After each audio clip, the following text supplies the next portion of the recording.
Hi, my name is Joe Fontana. I'm president of Trinity Global Support Foundation, and I'd like to talk to you about one of our programs which is near and dear to my heart, and that's Trinity's Antiretrovirals for Africa program.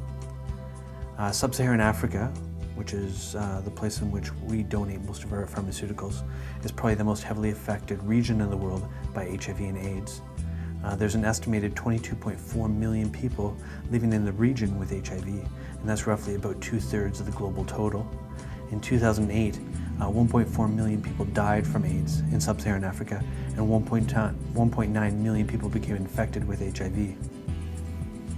Obviously, in the absence of a massively expanded prevention and treatment care campaign, it's expected that HIV infection and AIDS-related death totals in Sub-Saharan Africa will continue to rise.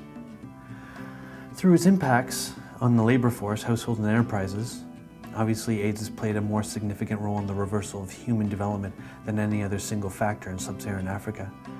One aspect of this development reversal has been the damage that the epidemic has done to the economy, which in turn has made it more difficult for these governments and countries to respond to this crisis. I was especially taken by the testimony of one of the individuals in Malawi who basically said that because of the AIDS epidemic, there weren't very many people who were able to work. And I'd like to share a story with you. Our fields are idle because there is nobody to work them. We don't have machinery for farming. We only have manpower. If we are sick or spend our time looking after family members who are sick, we have no time to spend working in our fields.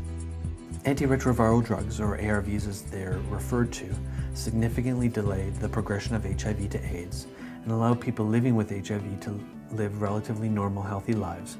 And they've been available in richer parts of the world since around 1996.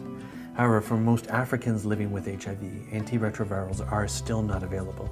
Millions are not even receiving treatment for opportunistic infections such as pneumonia, which affect individuals whose immune systems have already been weakened by HIV infection.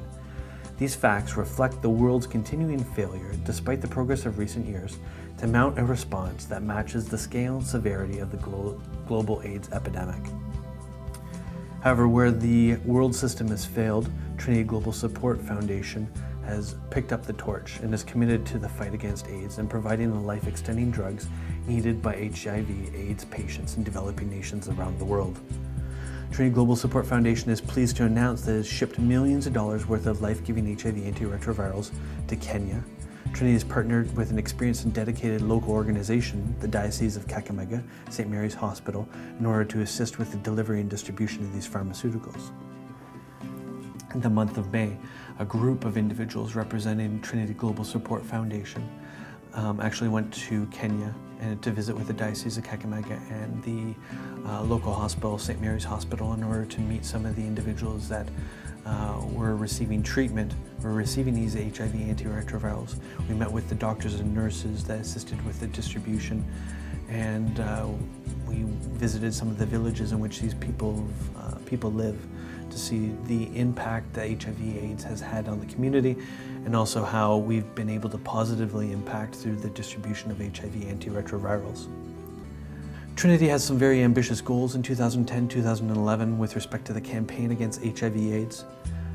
We intend to expand the reach of our campaign to other developing nations around the world. Primarily, our participation has been in Sub-Saharan Africa, but we'd like to expand this program to South and Central America and some countries within Southeast Asia. And the second goal of our campaign is to double our level of support in terms of money donated, as well as the HIV antiretrovirals and other pharmaceuticals. With your help, not only will we be able to lift the spirit of Sub-Saharan Africans, such as Toby, but we'll also be able to assist in breaking the cycle of poverty. Please help me to help them. Help me give hope and save lives.